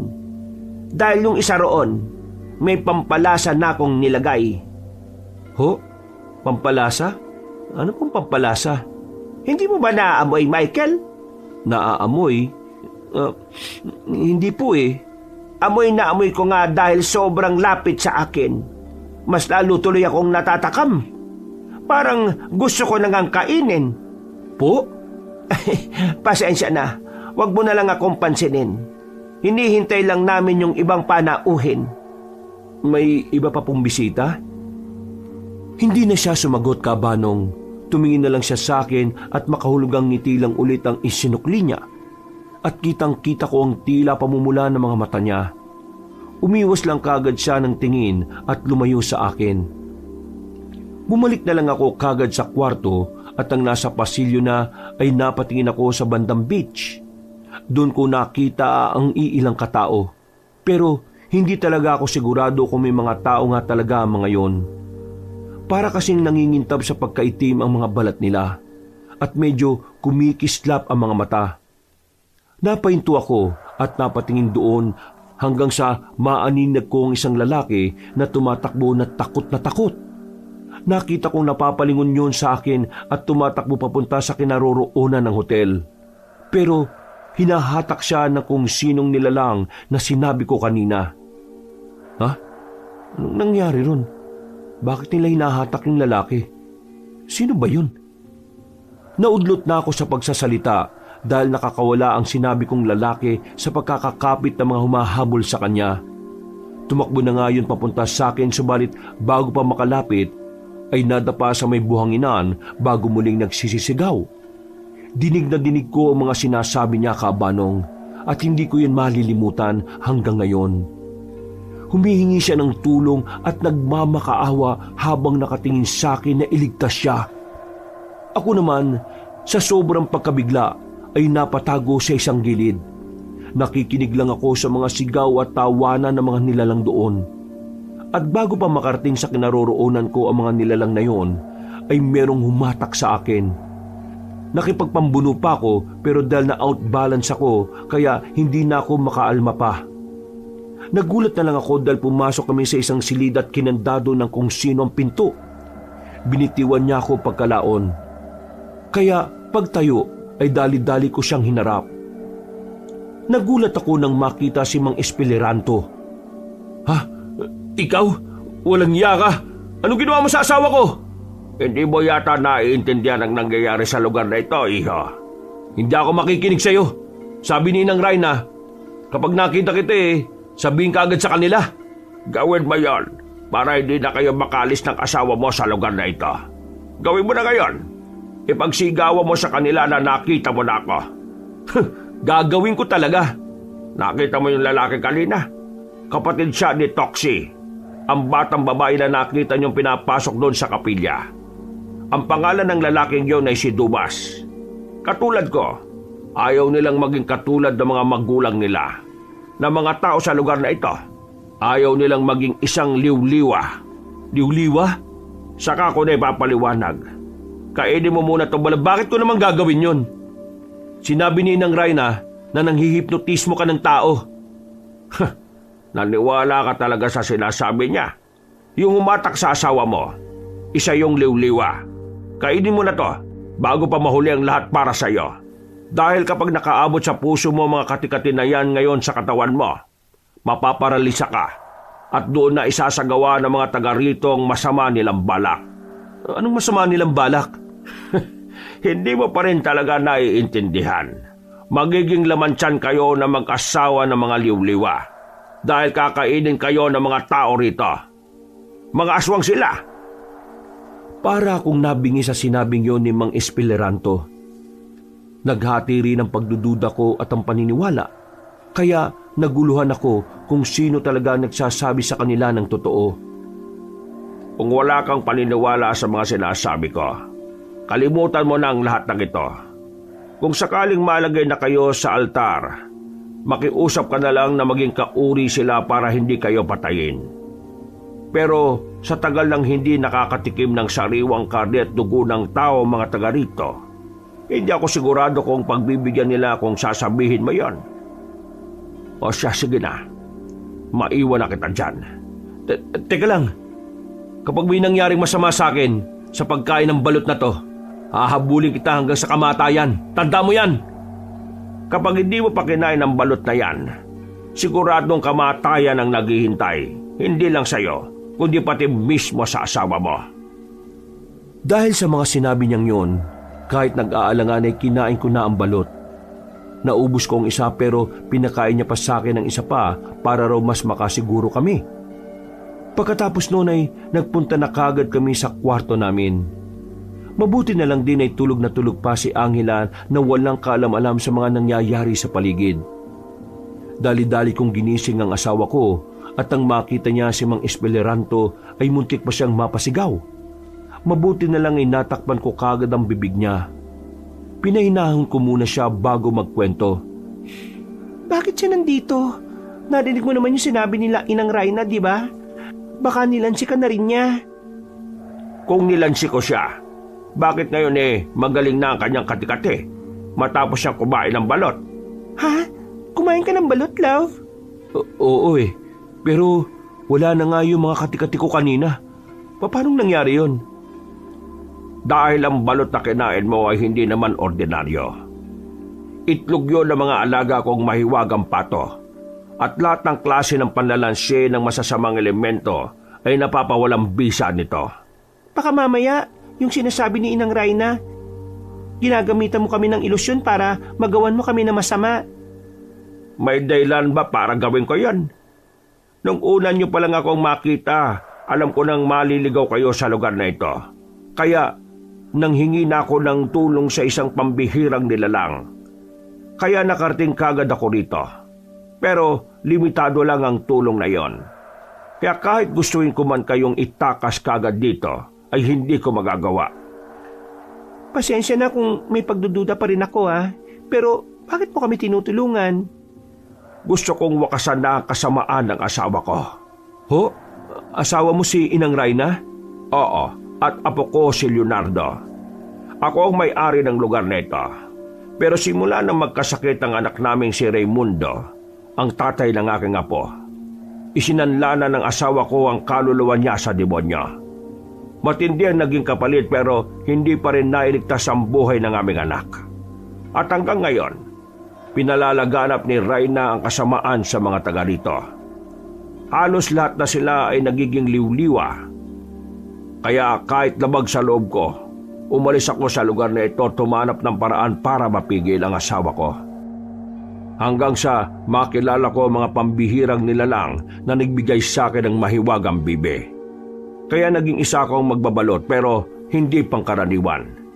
Dahil palihim akong tumutulong sa mga taong binibiktima ni Rayna at sa mga taong ginagawa niyang kauri nila na isang liwliwa. Ano po ba yung liwliwa na yon? Yon ang sumpa na binigay sa kanya ng demonyo. Isang nilalang na nagpapalit ng anyo na pwedeng makahinga sa ilalim ng dagat. Pero ang kinakain nila ay sariwang dugo at karne ng tao. Katulad ng mga nakita kong humahatak sa akin dun sa Pampang? Oo. Yun din yung nakita kong humilad dun kay Dumas. Natigil na kami sa pag-uusap dahil sa isang nakakatakot na huni ang narinig namin mula sa labas ng hotel. Kitang-kita ko kung paano naging alerto si Mang Espeleranto. Kaya naniwala na rin ako. Kahit medyo may pag-aalinlangan pa rin sa aking puso at isipan, Kabanong. Hindi rin naman ako maalam sa mga ganitong bagay kaya wala akong choice kundi iasa sa taong nakakaalam ang lahat. Nanalangin lang ako ng mga oras na yon na sana'y totoo talaga ang mga sinasabi ng Ginoo sa amin. Mahal na mahal ko ang asawa ko at ayaw kong mawala siya. Hindi ko mapapatawad ang sarili ko kung may mangyayaring masama sa kanya sa lugar na yon. Ako pa naman din ang nagpumilit na magbakasyon kami kaya habang buhay kong sisisihin ang sarili ko kung sakali. Sinenyasan na niya kaming manahimik. Dinala na lang namin ang mga importanteng gamit at maingat na lumabas ng silid. Sinabi din sa amin ni Mang Espeleranto na 3:00 pa ng madaling araw gagawin ang pagpatay at pagkain sa amin kung sakali. Dahil sa mga oras kasing ito, ay niriritwalan pa nila si Dumas upang maging isang ganap ding liwliwa. Kaya maraming pagkakataon na makatakas kami dahil ang lahat ay nasa kapilya. Sinamantala na namin ang pagkakataon. Nagtungo na kami sa parking area at hinanap ang sasakyan. Pagkakita rito ay dali-dali akong pumasok at nang bubuksan ko na ay bigla akong pinigilan ni Mang Espeleranto. Bakit to, Mang Espeleranto? Kailangan nating itulak muna ang sasakyan hanggang sa makalayo. Kapag narinig nila kagad tayo siguradong susundan tayo ng mga yon. At sa dami nila, mahihirapan tayo makakawala. Opo, tama nga po kayo. Si Angela na ang pinapasok namin sa loob para magmaniobra ng sasakyan. Tinulak namin ito hanggang sa sapat na ang layo namin. Nang papaganahin ko na ulit ang makina ng kotse ay hindi naman sumakay ang Ginoo. Oh, Mang Espeleranto, bakit na naman ho? Hindi na ako sasama sa inyo. Kunin niyo tong basket. Marami pang laman na balot yan. Ano pong gagawin namin dyan? Hindi lang basta gamot ang balot na yan. Sandata rin yan laban sa mga aswang at iba pang elemento dahil galing yan sa mahiwagang bibe. Dali at iwan niyo na ako rito. Bakit namin kayo kailangang iwan? Sumama na ho kayo sa amin. Pasensya na. Hindi ako basta-basta umaalis sa lugar na ito. Lalo na ngayong kailangan pa ng ibang taga rito ang tulong ko. Hindi ko pwedeng pabayaan si Dumas lalo na't ayaw niyang maging isang liwliwa. Kayo na rin po nagsabi na hindi niyo sila makakaya ng kayo lang. Baka po mapahamak pa kayo dahil delikado.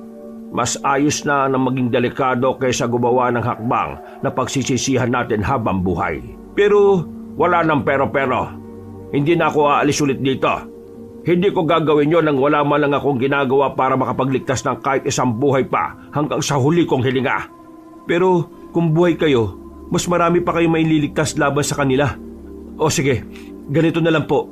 Maghihintay ako dito at kailangan niyong bumalik sa loob ng 10 minuto. Dahil kung hindi, pupuntahan ko kayo doon. Ipangako niyo po na babalik kayo. Iha, matigas ba talaga ang ulo nitong asawa mo? Pasensya na po kayo pero tama pong sinabi nyo. Kaya nga po kami napunta sa bakasyong to dahil sa katigasan ng ulo niya eh. Magiging delikado ang buhay ninyo. Kayo rin po nagsabi, mas okay na maging delikado kaysa gumawa ng hakbang na pagsisisihan natin habang buhay. Wala nang pero-pero. Napapaismid na lang siyang napapakamot sa ulo, Kabanong. Habang ang asawa ko, kahit na kinakabahan, ay wala na ring nagawa. Nagkasundo na nga kami at mariing binilina ni Mang Espeleranto na kapag sumapit ang 10 minuto na wala pa siya, ay kailangan na talaga naming umalis. Para lang matapos ang diskusyon, ay pakunwari na lang akong nag-oo. Pero ang totoo, wala akong balak na sundin yon.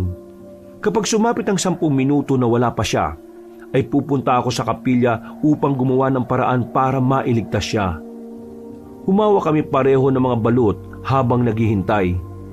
Ilang saglit pa nga'y unti-unti naming nakita ni Angela ang ilang taong mga taga roon. Naglalakad sila papuntang kapilya. Pero habang ginagawa nila yon, ay unti-unti silang nagpapalit ng anyo bilang isang halimaw na tinatawag ng liwliwa. Sa unang pagkakataon, Kabanong, ay nakakita rin ako ng aswang. Dito ko napatunayan na totoo sila. Pero kakaiba ang nakita naming mag-asawa dahil hindi ito ang tipikal na aswang na napapanood sa TV. Nangingintab sa pagkaitim ang mga balat nila na parang kaliskis. Para ring mamasa-masa. Namumula rin ang mga mata na parang bilasang isda at para sila mga syokoy pero mas nakakatakot pa.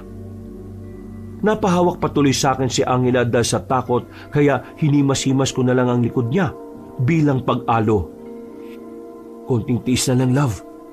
Yan nga yung nakita kong humatak sa akin dun sa beach. Natatakot ako, love. Baka makita nila tayo. Huwag ka mag-alala. Sabi naman ni Mang Espeleranto, mahina ang mga pang-amoy nila. Hindi nila tayo maaamoy sa ganito kalayo. Hindi na umimik ang asawa ko. Nag-sign of the cross na lang siya at sinamahan ko na ring magdasal. Habang ang mga liwliwang aswang ay isa-isa nang nagpapasukan sa kapilya. At makalipas ang 10 minuto, pagtingin ko sa relo ay bigla akong napabuntong hininga. Wala pa kasing sinyales ng presensya ni Mang Espeleranto. Humawak ako sa bukasan ng kotse na ipinagtaka ng aking asawa. Saan ka pupunta, love? 10 minuto na lumipas, pero wala pa si Mang Espeleranto. Sabi niya, umalis na raw tayo kapag wala pa siya. Love, kailangan ko siyang balikan. Siya ang tumulong sa atin. Hindi makakaya ng konsensya ko kapag napahamak siya dahil sa atin. Iiwan mo ko dito mag-isa? Pangako babalikan kita, love. Natatakot ako eh. Umalis na tayo, please. Promise, mabilis lang to. Magtago ka lang sa kotse at ilagay mo sa iyo yung basket ng balot. Hindi ka mapapano sa mga aswang na yun. Sige na, aalis na ako para makabalik agad ako. Hindi na talaga ako nagpapigil pa, Kabanong. Alam kong katangahan ang ginawa ko pero hindi ko talaga maaatim na may taong mamatay ng dahil sa amin. Ngayon ko naintindihan kaya gustong-gusto talaga ni Mang Espirilanto na magligtas ng buhay. Tahimik at maingat ako nagpunta sa gilid ng kapilya hanggang sa makasilip ako sa maliit na bintana. Dinig na dinig sa labas ang ingay at sigawan nila, lalo na ng pamilyar na boses. Ang batang babaeng si Tokse na nakita namin kaninang hapon na pinapasok sa kapilya.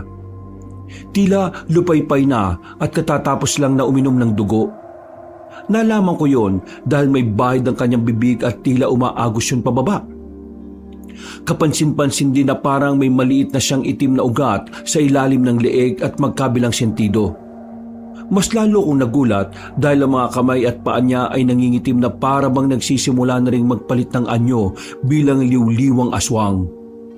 Sa bandang kanan ay nakita ko naman ang lalaking si Dumas, yung kaninang lalaki na nakita ko sa beach na pinagtutulungan. Siya raw ang kuya ni Tokse ayon kay Mang Espirilanto. Nakatali siya at nagkukumahog pa rin na kumawala. Pero wala siyang magawa. Nakatingin lang sa kanya mga magulang niyang anyong aswang na at naghihintay. Kitang-kita talaga sa mukha ng lalaking yon na ayaw niyang maging isang aswang. Naiintindihan ko siya dahil kahit ako ayaw kong maging isang halimaw. Mas pipiliin ko na lang din sigurong mamatay kapag ganito ang mangyayari sa akin. Maya-maya pa ay tumahimik bigla sa loob. Nakita ko mula sa pinakadulo na merong lumabas. Nanlaki ang mga mata ko nang makita si Inang Rayna. Ang katawan niya ay anyong aswang na, pero ang mukha niya ay anyong tao pa rin. Hinanap ko sa paligid si Mang Espirilanto, pero hindi ko siya mahagilap. Kaya naman nag-focus na lang din ako sa matandang babae. Mga mahal kong liw-liwa, narinig naman natin na nagbalik na rito ang asawa kong si Espirilanto. Hindi ko alam kung ano ang pakay niya, pero alam naman natin na hindi siya magtatagumpay. Mabuti na lang at madali nating nalansi ang mag-asawang bibiktimahin natin mamayang 3:00. 1 buwan din tayong hindi nakatikim ng sariwang karne at dugo ng tao dahil sa hangal kong asawa. Pero ngayon, sisiguraduhin kong magkakaroon tayo ng pagkain bago matapos ang taong ito. May pagsasaluhan tayo sa mismong bagong taon. Tama nga talaga sinabi ni Mang Espirilanto. Mabuti na lang at nakinig kami sa kanya. Pero nasan kaya siya? Sa ngayon ay tapusin na muna natin ang ritual ng sa ganon. Katulad ng hiniling niyong magkasawang Sailor Ratmon. Tutupad ako sa gusto niyo. Magiging kauri na rin natin ang mga anak niyong si Tokse at Dumas. At kasabay ng pagiging liw-liwang aswang nila, tayo ay magbubunyi na.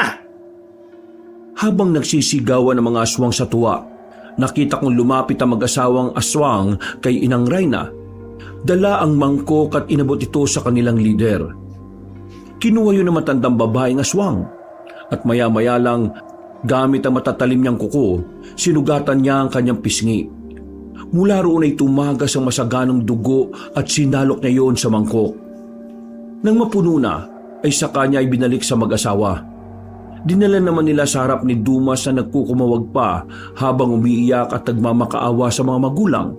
Pero tila bingi sila Aling Sailor at Mang Mon. Sa pilitan nilang pinapainom sa kawawang binata ang sariwang dugo ng aswang hanggang sa malulon yun. Tila nagpuri naman ang mga aswang na naroon habang si Dumas ay nangingisay-ngisay na. Umiepekto na kasi ang dugo ng aswang na dumadaloy sa loob ng katawan niya. Ilang saglit pa ay nagsusumigaw na siya na tila nasasaktan hanggang sa sumuka na siya ng sumuka. Pero sa halip na mag-alala ay natuwa pa ang mga taong naroon. Napapikit na lang din ako sa awa pero alam kong wala na akong magagawa. Nahuli na yata kami. Sorry Dumas. Pero nasa na kaya si Mang Espirilanto? Pagtingin ko ulit sa kanila, nakita kong may lumapit kay Inang Rayna at may bumulong sa aswang na yon. Ako naman ay nagtaka kaya napatitig ako sa kanila. Nagulat na lang ako nang biglang dumako ang tingin niya sa kinaroroonan ko. Dahil doon ay napayukod ako at napasandal. Bumilis ang tibok ng puso ko sa takot kaya naisip kong umalis na kagad sa lugar na yon bago pa nila ako habulin. Pero ganun na lang ang gulat ko nang makita si Leonardo sa harapan ko. Katulad ni Inang Rayna, anyong aswang na ang buo niyang katawan pero hindi ang muka. Kitang-kita ko ang balat niyang nangingintab sa pagkaitim na tila kaliskis. Leonardo? Ako nga. Dapat sa mga oras na to paralisado ka na. Pakiusap, paalisin mo na ako. Nawala na ang epekto sa iyo ng mga kinain mo. Dahil nawala na ang kati-kati sa katawan mo. Pakiusap. Pasensya na, pero hindi ko mapagbibigyan ng gusto mo. Alam mo bang matagal naming hinintay ang pagkakataong ito? 1 buwan din kaming hindi nakatikim ng sariwang karne at dugo ng tao. Hindi ka pwedeng umalis. Pagkasabi niyang yun, ay unti-unti nang nagsaaswang ang kanya muka. Sinubukan kong takasan siya pero humuni siya. Napatakip ako ng tenga dahil sa kilabot at nagulat na lang ako nang makitang pasunggab na siya. Nagulat na lang ako nang makita si Mang Espeleranto na may hinagi sa kanya na isang balot. Tumama yun mismo sa mata niya, kaya napakamot-kamot siya sa muka. Nakita ko pa kung paano umusok yon. Pero dahil sa taranta ay hindi kagad ako nakagalaw para makatakas. Hindi ba sinabi ko sa iyo na umalis na kayo? Mapapahamak ko ba pati ang asawa mo? Saka muna ako sermonan. Napakatigas ng ulo mo. Bilisan mo na at kumilos ka na. Oo. Dali-dali akong tumakbo kasunod ni Mang Espeleranto. At pagtingin ko kay Leonardo ay tila nakarecover na siya pero sunog ang kanyang muka at halos matunaw ang kaliwa niyang mata. Doon ko lang napagtanto na matindi pala ang epekto ng balot na yon. Grabe! Yung balot ba yung may gawa nun, Mang Espeleranto? Oo. Ano sa tingin mo? Nakita mo naman, di ba? Nagluta kami sa pag-uusap dahil isa-isa nang naglabasa ng mga aswang sa kapilya. Nabuwal ang pinto, nabasag ang salamin ng bintana, kaya mas binilisan namin ang tumakbo. Habang papalapit sa sasakyan, ay kinuwayan ko na kagad si Angela, habang sumisigaw na paganahin na niya ang kotse. Ginawa niya naman kagad ang sinabi ko. Siya na rin mismo ang lumapit sa amin. Paghinto ng kotse ay lumipat kagad siya ng pwesto. Ako naman ang nag-drive. Pero nang makita kong hindi pa pala nakasakay si Mang Espeleranto ay umabante ako palapit sa kanya. Dinig na dinig ko ang sigawan ng mga aswang na papalapit sa amin.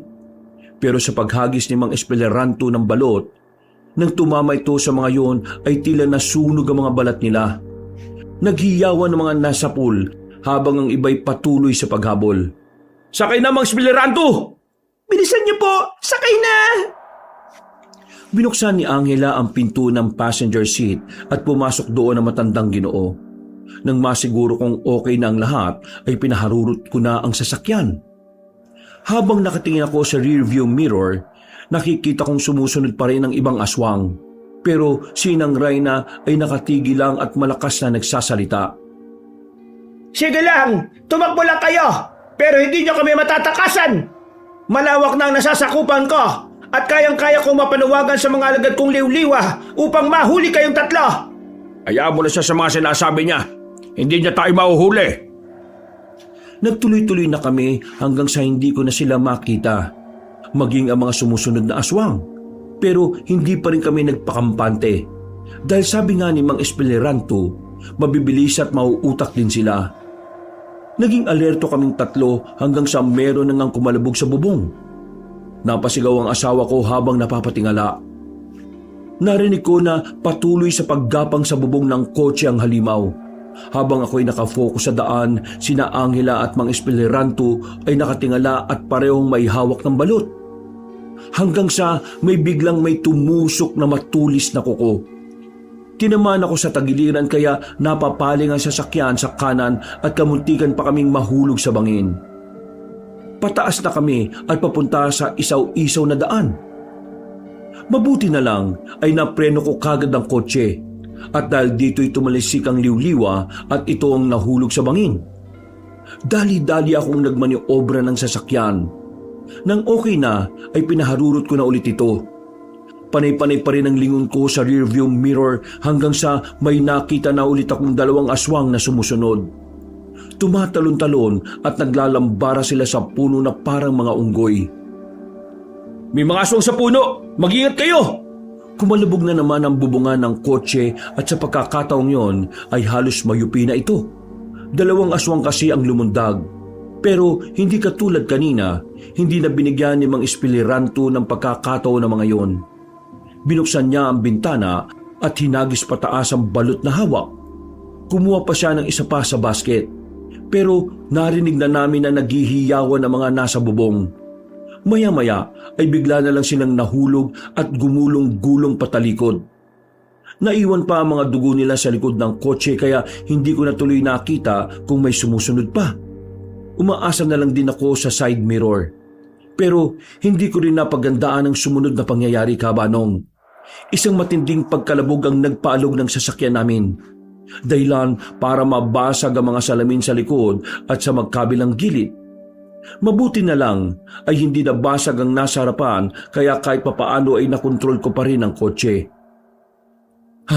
Sino yon?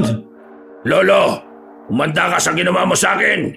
Binigyan mo ako ng dahilan para patayin ka na talaga. Si Leonardo, Mang Espiliranto, mag-iingat po kayo!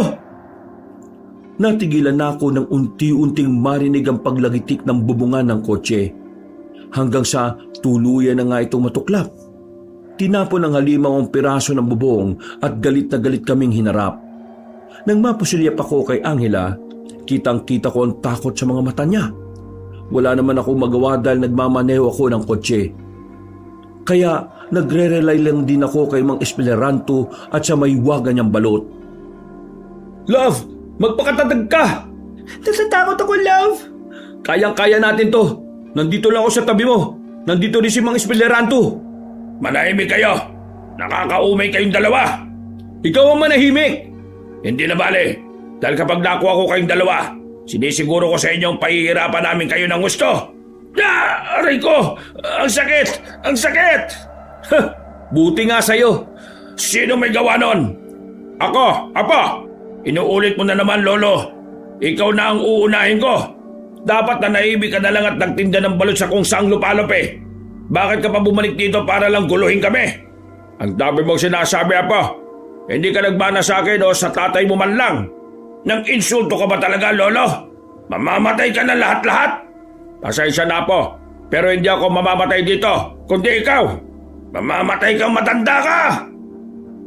Bago pa sumalakay si Leonardo ay pinaghahagisan na siya ni Angela ng balot. Nagulat pa nga ako sa asawa ko dahil tumayo siya kahit mabilis ang pagmamaneho ko. Naghihiyaw lang sa sakit si Leonardo habang umuusok ang katawan niya matapos matalsikan ng katas ng balot. Pagkatapos ay ako naman ang pumorma. Nang mapaliko na ang sasakyan ay para akong nag-drift. Nawalan siya ng balanse hanggang sa mahulog siya. Tuwang-tuwa na ako dahil akala ko ay tapos na. Pero ganoon na lang ang gulat ko nang hawakan niya si Angela sa balikat. Lumabas ang asawa ko sa sasakyan pero nakapitan kagad siya ni Mang Espiliranto. Dahil dito ay pinit ko sa kabila ang sasakyan. Kaya nakabalik ang asawa ko. Nakahinga ko na maluwag ng tuluyang makabitaw ang aswang sa kanya at nakita naming gumulong-gulong. Natapos din sa wakas. Huwag ka munang magpakasaya. Hindi pa tapos. Matibay din talaga ang apo ko. Ha? Paanong? Napalingon kaming lahat sa likod dahil mabilis na tumayo si Leonardo at galit na namang humuni. Dahil dito'y sinabihan ako ng kanyang lolo na magmadali. Sinyalis daw kasi yun na nagtatawag siya ng iba pa. Hindi nga nagkamali ang matandang nagtitinda ng balot. Dahil maya-maya lang ay nakadinig na kami ng mga ugong at huni ng iba pang halimaw. Pero sa mga puno, sa gilid ng bangin at sa kalsada kasunod ni Leonardo. Diyos ko po, nasundan na nila tayong lahat. Bilisan mo na, love. Mamamatay na tayo dito. Hindi tayo mamamatay dito, love.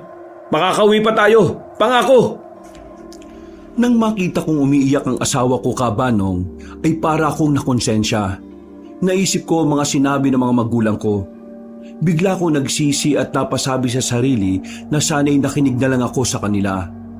Sana pala'y hindi na lang kami umalis para nakapagsolo sa bakasyon. Napabuntong hininga na lang ako dahil gusto ko na ring maiyak. Pero kailangan kong lakasan ang loob ko para sa aking asawa. Hanggang sa maramdaman ko ang pagtapik ni Mang Espeleranto sa aking likuran. Pagtingin ko saglit sa kanya ay tumango lang siya. Hindi ko alam kung paano pero dahil doon ay nabuhayan ako. Ang taong minsan kong pinagdudahan ay siya pa palang tao na magpapalakas sa aking loob. Unti-unting sumilay ang tapang sa puso ko at naramdaman ko yun na parang isang baterya na nagpapalakas sa akin. Nawala ang takot sa puso ko. At sa mga oras na yun, Kabanong, ang mabilis na pintig ng puso ko ay hindi na takot ang dahilan, kundi determinasyon na makakaalis kami sa lugar na yun ng buhay. Napasign of the cross ako habang bumubulong sa sarili. Panginoon, ikaw na pong bahala sa amin ng asawa ko. Kung saganang sa akin lang wala akong kakayahan. Pero nananampalataya ako na ililigtas mo kami rito. Ikaw ang magiging gabay namin laban sa mga alagad na kadiliman na to. Gagamit ka ng mga instrumento, Lord. Kaya ikaw na pong bahala sa lahat. Nag-focus lang ako sa pagmamaneho habang si Angela at Mang Espeleranto ay patuloy sa pagbato ng balot sa mga liw-liwang aswang. Napatingin ako sa basket na may halong pag-aalala dahil sa dami ng binato nila sa kalaban. Alam kong mauubos na yon anumang oras. Pero nagulat ako sa sinabi ng matandang lalaki paglingon niya sa akin. Kung inaalala mo ang laman ng basket, ako na nagsasabi sa iyo, huwag ka mag-alala dahil hindi nauubos ang laman ng basket na yan. Galing mismo yan sa pambihirang nilalang. Isa yan sa mga kaloob nila sa akin. Sino bang pambihirang nilalang na yan, Mang Espeleranto? Diyos ba yan? O diwata? O mas mataas pa? O baka genie? Bigay naman pwede akong humiling dyan. Huwag mo nang hilingin ang mga ganong bagay, Michael. Nakita mo naman ang sinapit ng asawa ko. Nilamon siya ng mga kaibigan niya kaya siya naging aswang at nadamay pa. Hindi lang ang aking apo, kundi ang iba pang mga inosenteng tao. Ikaw naman, Manong, hindi ka na mabiro. Uy, ano yun? Anak ng teteng! Pagtingin namin ay nakasampa na sa likuran ang magkapatid na Tukse at Duman. Nagulat din ako nang makita sila. Halata naman kasi na hindi pa sila ganap na aswang. Pareho silang umiiyak at tila pinipigilan ng mga sarili na umatake. Pero dahil meron na silang bahay ng pagiging aswang, kaya naman hindi nila mapigil ang kanilang katauhan para sumalakay sa amin. At nang babatuhin na sila ni Angela, ay pinigil siya ni Mang Espeleranto. Tumayo ang Ginoo at tinawakan ng dalawa. Saka sila sapilitang ipinaupo. Madali ka at tulungan mo ako. Itali natin sila. Opo! Tumulong nga ang asawa ko hanggang sa matali sila ng seatbelt. Katakataka rin na tila hindi sila nanlalaban. Kaya hindi ko na naman napigilan ang mapatanong. Bakit hindi sila umaalma, Manong? Pinaluno ko sila ng sabaw ng balot. Baka mapahamak sila at mamatay, Manong. Huwag kayo mag-alala dahil mga bagong yanggaw pa lang sila. Hindi pa ganun kalala ang epekto ng dugo ng aswang sa katawan nila. Kaya kahit malulun nila ang sabaw ng balot, hindi sila mamamatay at malulusaw ang katawan nila sa loob. Sadyang hindi pa lang nila makontrol ang sarili dahil siguradong binubulungan sila ng may-ari ng dugo. Ano pong mangyayari sa kanila? May babalik ko sila sa normal, kaya magpatuloy ka lang sa pagmamaneho. Sa palagay mo ba papayagan akong mangyari yon, Lolo? Traitor kang matanda ka! Kaya ikaw na ang dapat na unang mamatay! Nagulat ako nang biglang lumundag si Leonardo. At kahit tila nalulusaw ang ibang bahagi ng katawan niya, ay matindi pa rin talaga ang pagnanais niyang mahuli at mapatay kami. Umangat ang unahan ng kotse nang tumuntong siya sa likod.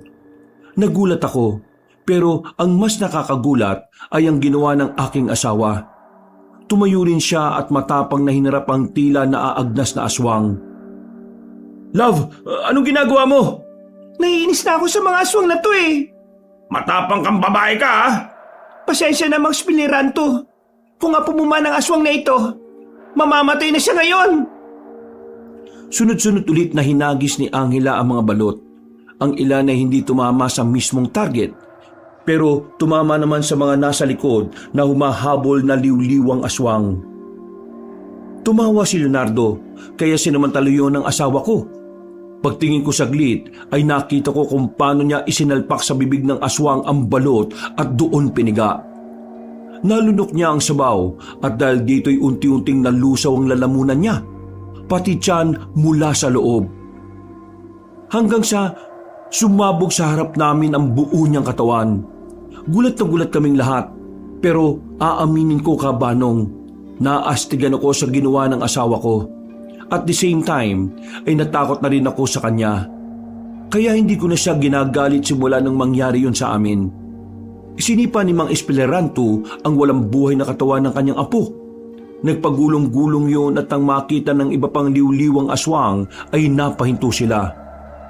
Ilang saglit pa ay sabay-sabay silang napaungol.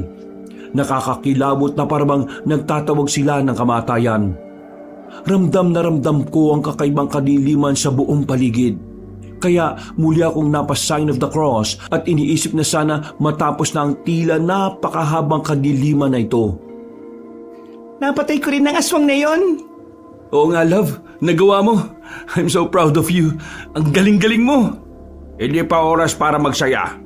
Alalahanin yung apo ko ang pinaslang niyo, Angela. At ang lola niya, ang asawa kong si Reyna, ang pinuno ng mga aswang na liwliwa. Mahalaga sa kanya ang pinatay mo.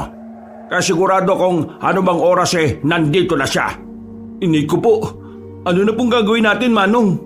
Maghintay lang sa pagdating niya. Ha? Maghihintay? Huwag kang tumigil sa pagmamaneho. Malapit na tayo sa ligtas na lugar. Sige po. Habang nakatingin sa tinatahak naming daan, napansin ko ang lugar. Pamilyar ito sa akin. Dito namin nakita si Mang Espeleranto na naglalakad. Dito ko lang din tuloy naisip na napakalayo pala talaga ng nilakad niya makarating lang doon sa beach resort at mailigtas kami. Saka ko lang na-appreciate ang ginawa niyang yon kahit pa sinabi niyang may ginamit siyang special na daan galing mismo sa mga sinasabi niyang pambihirang nilalang. Mang Espeleranto, maraming salamat po talaga sa pagtulong niyo sa amin ha. Pasensya na rin sa pagdududa namin sa inyo, lalong-lalo na ako. Wala kayong dapat ay pagpasalamat. Dahil hindi nyo naman ginusto mga nangyari sa inyo. Obligasyon ko kayong tulungan dahil asawa ko naman mismo ang gumagawa ng hindi maganda sa mga taong napapadpad dito. Panahon na po siguro para palayain yung sarili nyo sa ganyang kaisipan.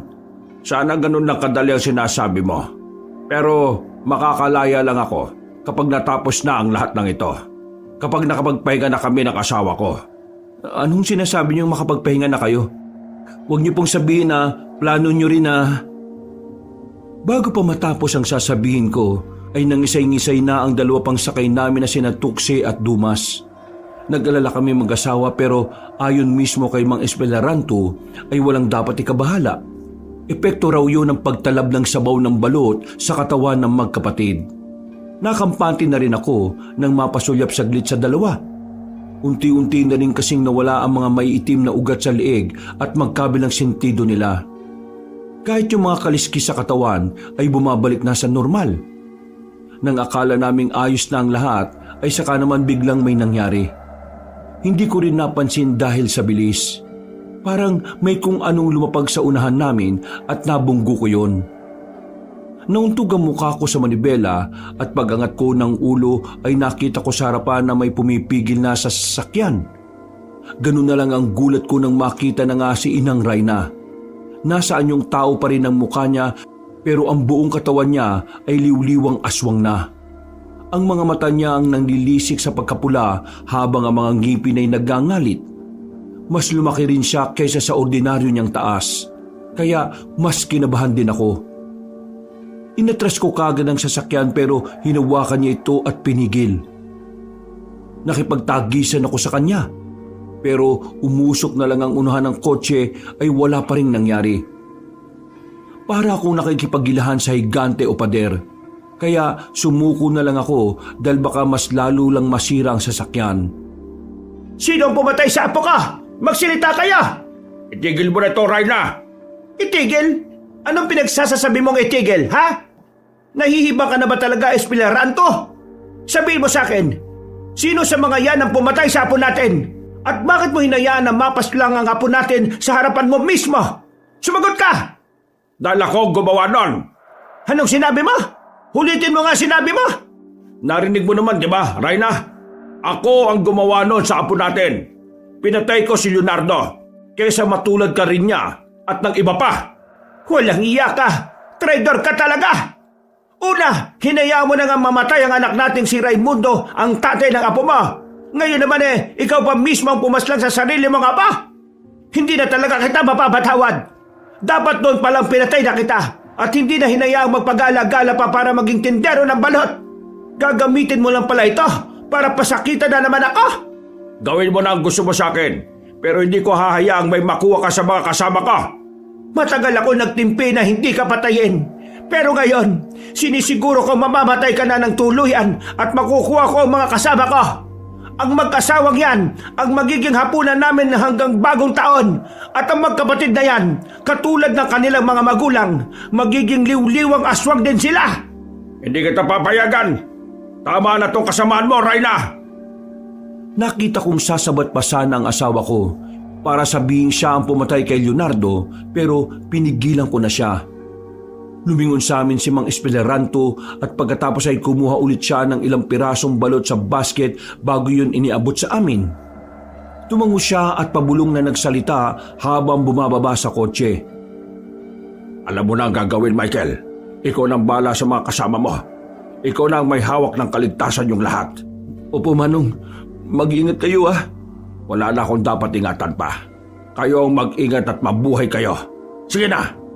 Hinagis niya ang ilan sa unahan ng sasakyan kaya napabitaw si Inang Reyna. Sinamantala ko kagad ang pagkakataon. Mabilis ang bawat eksena at wala akong sinayang na kahit na isang segundo. Minaniobra ko na ang sasakyan at kaagad na nagpaharurot. Hahabol pa sana si Inang Reyna pero nakita kong dinambahan siya ng kanyang asawa at sila ang nagpambuno. Mas binilisan ko pa ang pagmamaneho kahit parang susuko na ang kotse.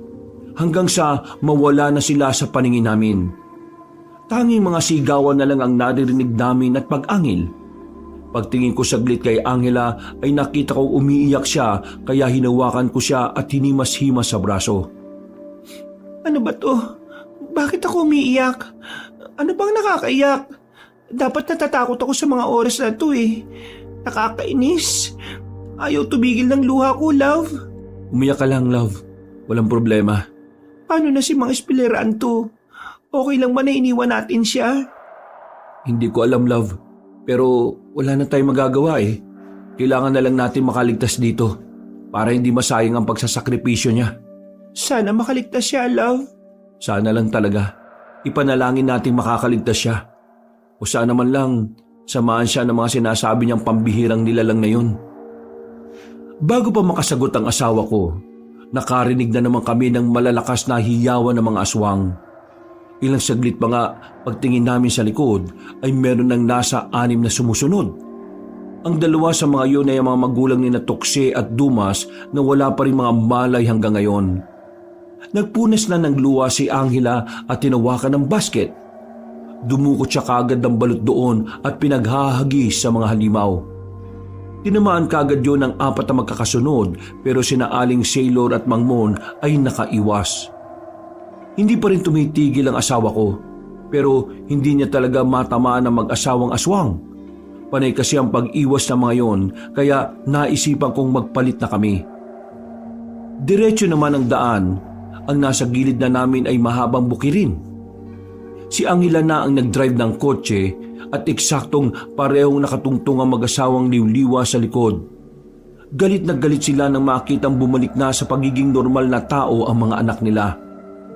Seryoso ko na lang silang pinagmasdan habang inihahanda ang hawak kong mga balot. Pasensya na, Aling Sailor at Mang Mon. Huwag niyo na hong itulad sa inyo mga anak niyo. Ayaw nila maging halimaw katulad ninyo. Sa halip na sumang-ayon ay pareho silang sumalakay kaya kagad ko silang hinagisa ng balot na hawak ko. Pareho na naman silang nakaiwas. Kaya muli akong bumunot sa basket. Yun nga lang, nakalbot na ako sa mukha ni Mang Mon. Napaliad ako pero nakabalik din kagad. Nang meron na akong nabunot na balot, inihagis ko na lang yun sa kanila at bigla namang sumigaw si Angela. Napalingon kaming lahat sa kanya. Doon ko nakita na may bakang patawid mula sa kanan papunta sa kaliwang bukirin.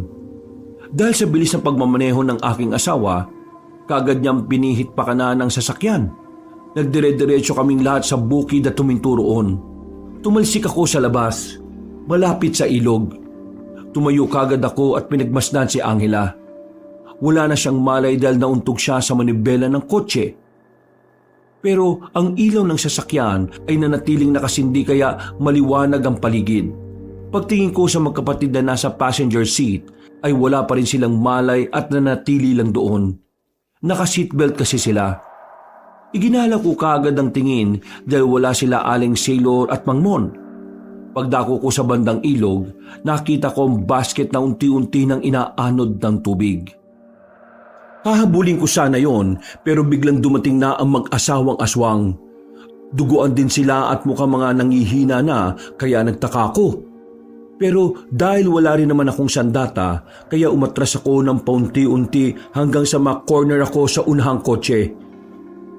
Huwag kayong lalapit! Sinasabi ko sa inyo, babatuin ko kayo ng balot! Humawak ako ng kahit ano at nang makita nila yon ay pareho silang napangiti.